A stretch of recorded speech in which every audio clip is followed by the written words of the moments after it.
Recently, Tencent, the largest online game company in China, promoted a new policy regarding game addiction, stating that teenagers under 18 can only play online games for a maximum of 3 hours a week.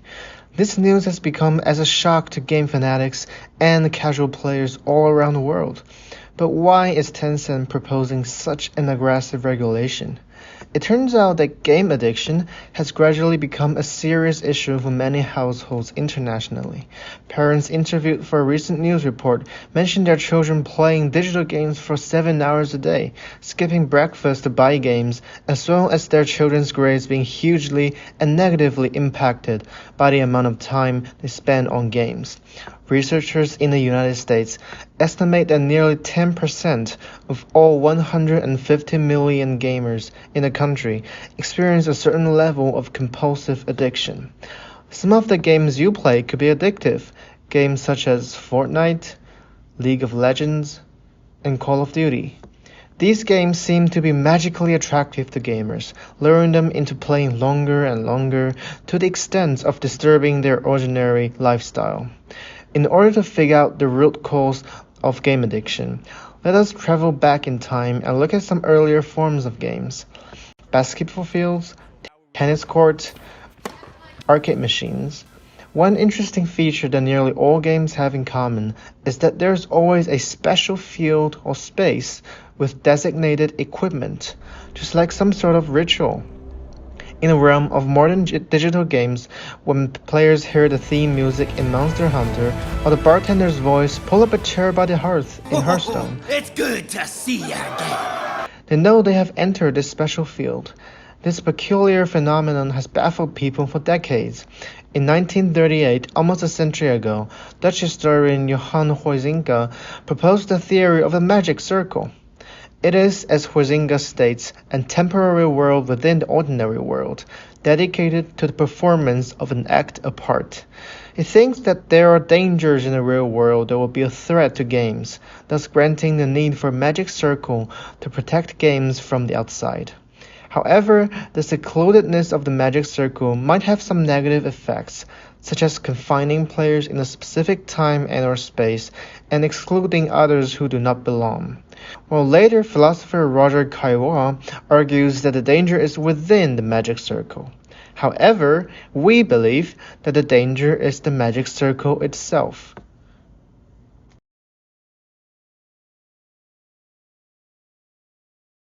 We would like to first introduce the idea of the machine zone from Dr. Natasha Dow-Scholl. Dr. Scholl is an NYU professor who studies the intentionally designed mechanism for gambling that arouses addiction and allows humans to be absorbed into a zone, the machine zone. It's like being in the eye of a storm is how I'd describe it. Your vision is clear on the machine in front of you, but the whole world is spinning around you, and you can't really hear anything. You aren't really there, you're with the machine, and that's all you're with. Even though in the book, Addiction by Design, Dr. Scholl proposes the machine zone theory, she is mainly talking about the addictive features of slot machines in Las Vegas. In Dr. Scholl's lecture, Addiction by Design, From Slot Machines to Candy Crush, they make a connection between game addiction and the machine zone. Dr. Scholl specifically mentions Candy Crush, an addictive game that is primarily designed following gambling mechanisms. In other words, it is essentially a gambling game. These gambling games that let people fall into the machine zone have the circle to let them forget about the passing of time. The machine zone, the magic circle, there seems to be close similarities between Dr. Scholl's theory of the machine zone and Huizinga's magic circle. To some extent, the machine zone is just the dark side of the moon. It is a corrupted version of the magic circle. Some may argue that, based on its original definition, the magic circle confines people and it will not harm players in their real life, because the magic circle itself is a separation from reality. However, there are certain similarities between game addiction and substance abuse that make the magic circle, and therefore the machine zone, much more dangerous. This deserves our attention. There is plenty of official documentation that has recognized game addiction as an issue. In Section 3 of the DSM-5, or the Diagnostic and Statistical Manual of Mental Disorders, it goes by the name of Internet Gaming Disorder.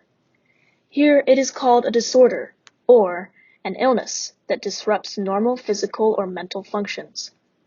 The American Psychiatric Association, the association in charge of writing the DSM, brings up relevant studies done on young males in regards to internet gaming disorder. Most worryingly, the studies suggest that when these individuals are engrossed in internet games, certain pathways in their brains are triggered in the same direct and intense way that a drug addict's brain is affected by a particular substance. Here, the APA is comparing internet gaming disorder to an addictive disorder, specifically comparing it to substance abuse. The danger of drugs is that, as time passes, your body becomes accustomed to whatever you are feeding it, and as you build up a tolerance for a specific substance, soon you may need the drug just to feel normal. As your drug use increases, you may find that it's increasingly difficult to go without the drug. Attempts to stop drug use may cause intense cravings and make you feel physically ill. This may remind us of cases of game addiction, displaying the same set of symptoms, which often result in extreme actions, such as severe depression, murder, and even suicide. For example, in 2005, the BBC reported that a 28-year-old South Korean man died from heart failure caused by exhaustion. He played StarCraft for a 50-hour session with only a few breaks. Presumably, this was not the first time he participated in a long marathon campaign. Several Chinese and South Korean gamers have died in similar circumstances.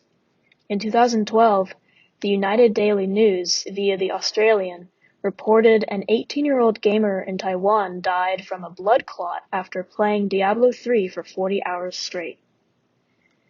We can see that the consequences of game addiction, just like those of substance abuse, are often detrimental to those who suffer from game addiction, and the machine zone itself contributes directly to game addiction.